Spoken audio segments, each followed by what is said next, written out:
کہ کیا غائبانہ نماز جنازہ کا کوئی تصور ہمارے ہاں موجود ہے کہ میت جس میں سامنے موجود نہ ہو، میت سامنے موجود نہیں، تو کیا اس کی نماز جنازہ پڑھی جا سکتی؟ کیونکہ ہم بہت سے ٹی وی کے اوپر بھی دیکھتے ہیں، بہت سارے چیزوں کے اندر یہ بات آتی ہے کہ ہم دیکھتے ہیں جیسے آپ نے دیکھا ہوگا ایک زمانے میں جو ایک صاحب اسامہ بن لادن تھے، جب وہ ان کو مارا گیا تھا تو لوگوں نے ان کی غائبانہ نماز جنازہ پڑھی تھی۔ اچھا یہ جو غائبانہ چیز ہے نا، یہ صرف نماز جنازہ کے حوالے سے چیز نہیں، بلکہ اور بھی جو غائبانہ چیزیں ہیں اس کے اندر بھی والا مسئلہ ایک آتا ہے۔ مثلا غائبانہ سلام کا جواب دینا۔ ایک آدمی ہے، وہ خود سامنے موجود نہیں ہے اور اس نے آپ سے کہا یا آپ تک پیغام پہنچایا کہ وہ فلاں صاحب نے آپ کو سلام کہلوایا، تو کیا ہم پر واجب ہے کہ اس کا سلام کا جواب ان تک پہنچائیں یا اسی وقت جواب دیں؟ تو اس کا جواب ہے کہ نہیں، غائبانہ سلام کا جواب دینا واجب نہیں۔ اسی طریقے سے مثلا جو آدمی سامنے نہیں ہے لیکن وہ واٹس ایپ پہ آپ کو سلام لکھ رہا ہے، وہ ای میل پہ آپ کو سلام لکھ رہا ہے، وہ خط میں آپ کو سلام لکھ کے بھجوا رہا ہے، تو کیا اس کا واجب ہے؟ تو زیادہ تر فقہا یہ فرماتے ہیں کہ اس کا بھی سلام کا جواب دینا واجب نہیں ہے۔ البتہ فقہا میں ایک اختلاف ہے، لیکن آغا سیستانی بھی اس کے قائل ہیں اور دیگر اور علماء کی ایک بڑی تعداد ہے، چند ایک نے البتہ اس سے اختلاف کیے، لیکن غائبانہ جو سامنے موجود نہ ہو، جس طرح سے مثلا ٹی وی اناؤنسر کوئی آ کر سلام کرتی ہے، اب وہ لوگوں کے سامنے نہیں، بس وہ تو ایک ریکارڈنگ ہے یا خبرنامہ وغیرہ پڑھا جا رہا ہے، اس کے اندر سلام، اس کا بھی جواب دینا اس لحاظ سے واجب نہیں۔ تو اسی طرح سے میت اگر سامنے موجود نہ ہو تو کیا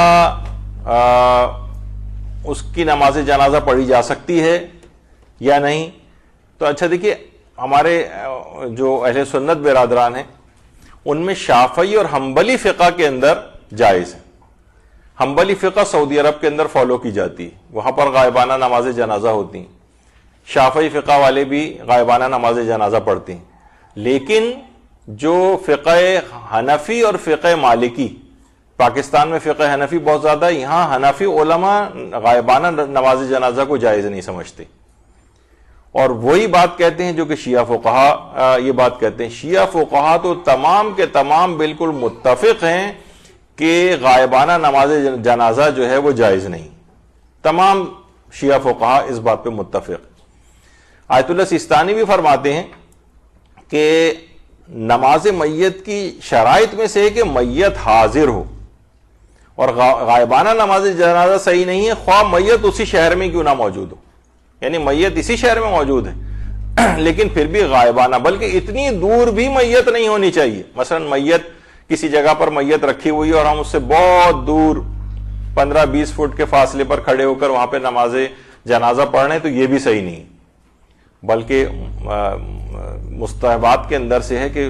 اس کے جسم کے کپڑا اور وہ جو ہے جو نماز پڑھ رہا ہے وہ بھی اس کے گہوارے وغیرہ سے اتنے بہت قریب ہو کے اس سے نماز پڑھی، تو اتنی دور بھی نہ ہو، سوائے اس کے کہ دور ہونا نماز جماعت کی وجہ سے ہو، یعنی نماز جماعت پڑھ رہا ہے تو آخری صفوں میں مثلا ایک آدمی کھڑا ہوا ہے تو وہ تو جنازے سے بہت دور ہو گیا، تو وہ کہے گا کہ میرے لیے تو غائبانہ ہو گئی، مجھے تو میت بھی نظر نہیں آ رہی، لیکن کیونکہ وہ جماعت کی صفوں کی وجہ سے بہت دور ہوا ہے، اس وجہ سے اس کے اندر کوئی اشکال نہیں ہے۔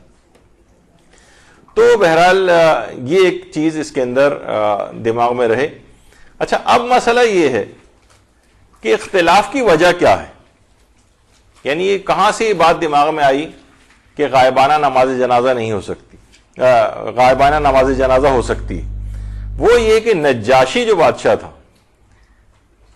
نجاشی نہیں ہے بلکہ یہ ہے نجاشی تشدید کے ساتھ، حبشہ کا وہ بادشاہ کہ جب حضرت جعفر طیار اور مسلمان جو ہے وہ حبشہ ہجرت کر کے گئے تھے تو نجاشی نے ان کو پناہ دی تھی، اور بڑا ہی دلچسپ وہاں کے پورا واقعہ ہے، اس پہ علماء نے بڑے بڑے جو درس بھی دیے ہیں، اور بڑا تاریخ کا ایک انتہائی اہم ترین واقعہ تھا ہجرت حبشہ۔ تو روایت میں یہ ہے کہ جب حبشہ کے بادشاہ نجاشی کا انتقال ہوا تو پیغمبر نے اس کی غائبانہ نماز جنازہ پڑھی تھی۔ یہاں پہ بھی دیکھیے وہی روایت آ گئی کہ جس کی وجہ سے یہ دماغ میں لوگوں کی چیز آئی۔ البتہ اس بات سے قطع نظر یہ واقعہ تاریخ میں تواتر کے ساتھ ہے کہ نجاشی بادشاہ کی نماز جنازہ پیغمبر اسلام نے غائبانہ طور پر پڑھی تھی، لیکن اس کی تفصیل ابھی آگے چل کر ہم بیان کریں گے۔ اچھا، اب اس بات کو، اس روایت کو شیخ صدوق نے خصال جو ان کی کتاب ہے اس کی دوسری جلد میں بات لکھی ہے، یعنی یہ پورا کہ نجاشی کی نماز جنازہ رسول اللہ نے پڑھی۔ البتہ اس روایت کی سند ضعیف ہے اور بعض راوی تو اس کے اندر ضعیف ہیں اور بعض مجہول الحال ہیں، یعنی ان کا حال پتہ ہی نہیں کہ صحیح تھے غلط تھے، کچھ حال آیا ہی نہیں۔ تو اس لحاظ سے فقہی مسئلہ اس روایت سے نہیں بن سکتا کہ غائبانہ نماز جنازہ کی اجازت ملے، کیونکہ سند کے اعتبار سے یہ روایت ضعیف ہے نجاشی والی۔ اچھا، اب لیکن اس سے سند سے قطع نظر، بہرحال تاریخ کے اندر تقریباً اس بات میں تواتر پایا جاتا ہے۔ تاریخ میں حدیث کے علم کے اعتبار سے تو یہ بات ثابت نہیں ہے، لیکن تاریخ میں بہت کثرت کے ساتھ یہ بات نقل ہوئی۔ ہمارے ایک عالم ہے مرزا محمد تقی عاملی، جن کی کتاب ہے مصباح الہدی فی شرح عروۃ الوثقی، اس کی 6 جلد میں انہوں نے یہ بات بیان فرمائی ہے کہ پیغمبر اسلام نے نجاشی کی غائبانہ نماز جنازہ نہیں پڑھی تھی، غائبانہ نماز جنازہ نہیں پڑھی تھی، بلکہ فقط دعا کی تھی، دعا۔ اچھا، اور عربی میں یہ چیز بہت عربوں میں بھی رائج ہے کہ صلاۃ کا لفظ جو ہے یہ نماز کے لیے تو ہوتا ہی ہے لیکن دعا کے لیے بھی استعمال ہوتا ہے۔ تو اس سے یہ لوگوں کو ہوا کہ ایک پیغمبر نے شاید غائبانہ نماز جنازہ پڑھی تھی جبکہ پیغمبر نے فقط دعا کی تھی۔ تو اس لحاظ سے نجاشی کے متعلق جو یہ بات ہے کہ فقط دعا کی تھی، نماز جنازہ نہیں پڑھی تھی۔ دیکھیے، نجاشی کا جو انتقال ہے وہ 9 ہجری میں ہوا تھا اور پیغمبر اسلام ختمی مرتبہ صلی اللہ علیہ وآلہ وسلم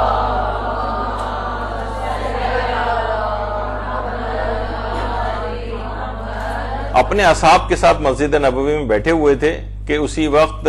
جبریل نے آ کر نجاشی کے انتقال کی خبر دی۔ پیغمبر اتنا متاثر ہوئے اس خبر کو سن کر، اتنا شدید گریہ فرمایا پیغمبر نے، اور پھر اپنے اصحاب سے کہا کہ چلو، تمہارا ایک نیک بھائی اس دنیا سے چلا گیا ہے، چلو اس کے اوپر چل کر نماز پڑھیں، یعنی صلاۃ کا لفظ آئے یعنی دعا کریں۔ بہرحال اس کے اندر تو یہی لفظ آیا۔ اچھا، اب پیغمبر اسلام پھر چلتے ہوئے اس زمانے میں جو مدینہ تھا، مدینے سے میں جو باہر کا علاقہ تھا، صحرائی علاقہ، مسجد غمامہ والے علاقے کی طرف پیغمبر آئے۔ آج بھی جو مسجد غمامہ ہے وہ ذرا ابھی تو مسجد نبوی کے بالکل سامنے ہی ہو گیا ہے، لیکن پہلے یہ مدینے سے بہت باہر کا علاقہ تھا، بلکہ صحرائی علاقہ تھا۔ اس کا نام غمامہ پڑا ہی اس وجہ سے تھا کہ پیغمبر اسلام یہاں پر عید کی نماز پڑھانے کے لیے تشریف لائے تھے، اور جس وقت تشریف لائے تھے اس وقت آسمان بادلوں سے ڈھکا ہوا تھا۔ تو اس جگہ پر نماز عید پڑھی تھی پیغمبر نے، اور بادل آئے ہوئے تھے، بادلوں کو عربی میں غمامہ کہتے ہیں، تو اس وجہ سے اس مسجد کا نام مسجد غمامہ بعد میں پڑ گیا اس جگہ پر۔ تو پیغمبر نے یہاں آ کر نماز عید کی امامت فرمائی تھی۔ اچھا، پیغمبر جس وقت یہاں پر آئے تو قدرت الہی سے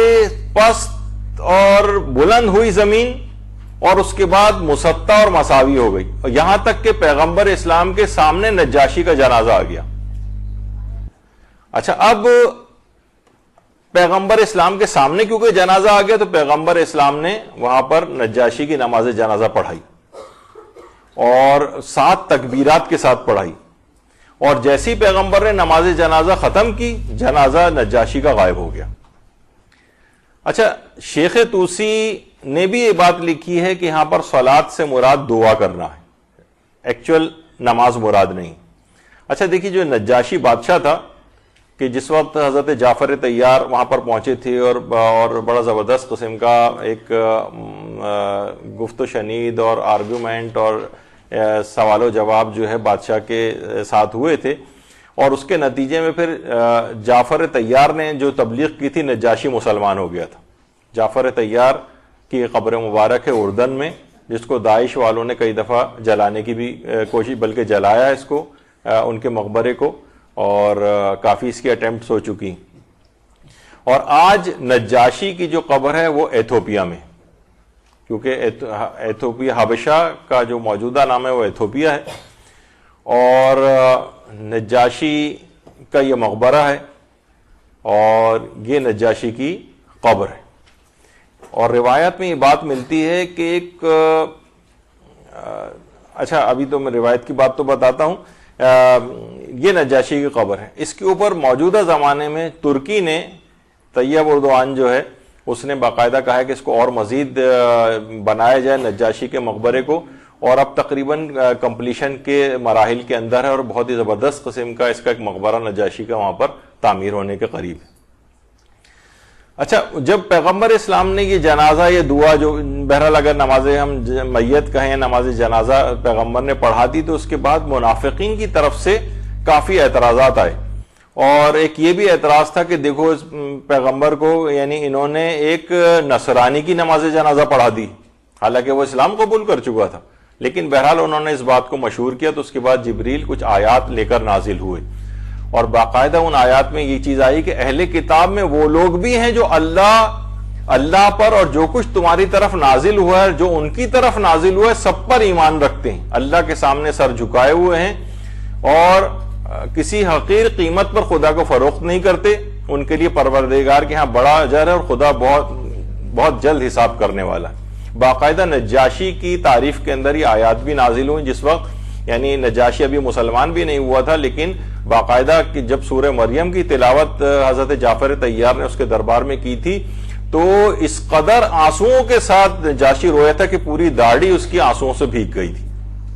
تو نجاشی، اور ایک اور آیت کے متعلق بھی کہا جاتا ہے کہ یہ بھی نجاشی کے لیے آئی ہے کہ جب وہ اس کلام کو سنتے ہیں، یعنی جو تلاوت سنی تھی اس نے کہ جو رسول پر نازل ہوا ہے، تو تم دیکھتے ہو کہ ان کی آنکھوں سے بے ساختہ آنسو جاری ہو جاتے ہیں کہ انہوں نے حق کو پہچان لیا، اور کہتے ہیں کہ ہم پروردگار ہم ایمان لائے ہیں، لہذا ہمارا نام بھی تصدیق کرنے والوں میں درج کر لے۔ تو بہرحال یہ آیات نجاشی کے لیے نازل ہوئی تھی، اور جب تدفین ہو گئی تھی نجاشی کی، تو ان کی قبر سے ایک طویل عرصے تک ایک نور سا بلند ہو کے آسمانوں کی طرف جاتا تھا۔ درود بھیجیے محمد۔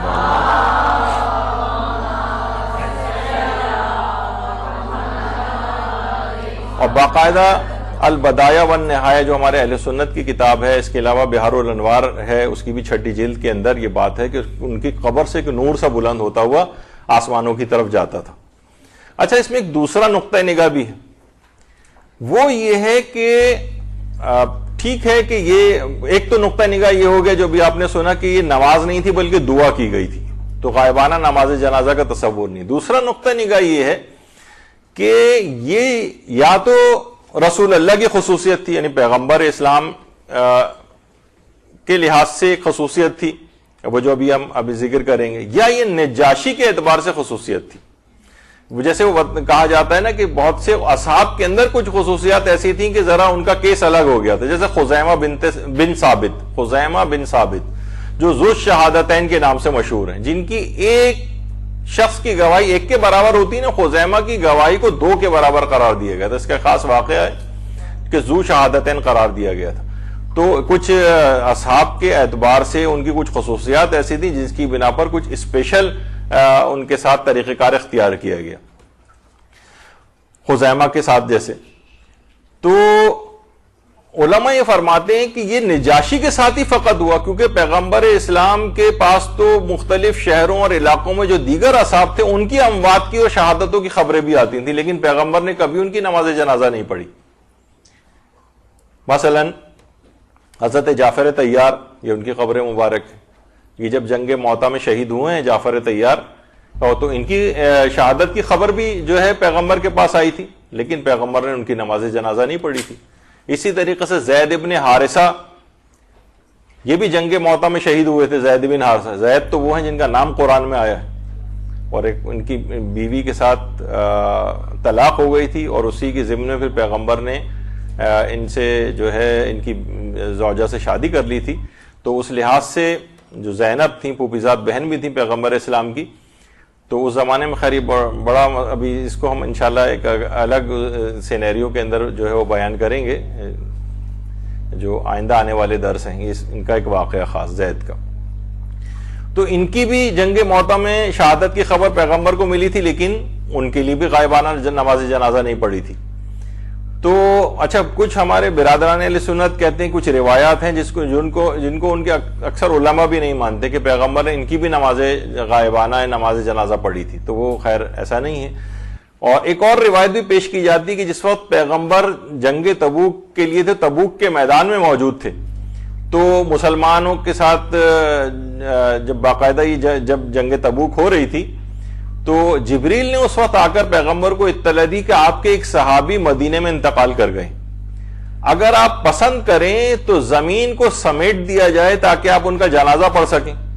تو پیغمبر نے آمادگی ظاہر کی تو جبریل نے اپنے دونوں پروں کو زمین کے اوپر مارا، تو اس طرح سے زمین سمٹ گئی اور وہ جنازہ پیغمبر اسلام کے سامنے ظاہر ہو گیا اور پیغمبر نے ان کے اوپر نماز جنازہ پڑھی. اب علماء ہماری یہ بات کہتے ہیں کہ اسی طریقے سے بطور معجزہ نجاشی کی میت بھی پیغمبر اسلام کے سامنے آ گئی تھی اور پیغمبر کے سامنے حاضر ہو گئی تھی، تو وہ بھی جو کہ غائبانہ نماز جنازہ کے قائل نہیں ہیں، وہ بھی اگر اس واقعے کو مانتے ہیں تو وہ یہ کہتے ہیں کہ پھر یہ غائبانہ کب ہوئی؟ یہ تو میت پیغمبر کے سامنے آ گئی تھی، خواہ معجزے کے ذریعے کیوں نہ آئی لیکن پیغمبر کے سامنے تو آ گئی تھی، تو غائبانہ نماز جنازہ تو پھر بھی جائز نہیں ہے. لیکن کیونکہ میت پیغمبر کے سامنے آ گئی تھی تو پیغمبر نے اس پر نماز پڑھ لی. لیکن کیونکہ وہ میت جو اب آج کل کسی دوسرے ملک یا شہر یا دور دراز کہیں جگہ پر ہوتی ہیں، وہ میت کیونکہ ہماری تو یہ خصوصیت نہیں ہے کہ ہم معجزے کے ذریعے اس میت کو اپنے سامنے حاضر کر لیں، تو لہٰذا ہمارے لیے پھر جائز نہیں ہوگی. یہ صرف پیغمبر کی خصوصیت تھی یا نجاشی کی خصوصیت تھی؟ تو بہرحال دیکھیے، نجاشی جو ہے اصل نام اس کا ازہم بن اجبر یا احبر ہے،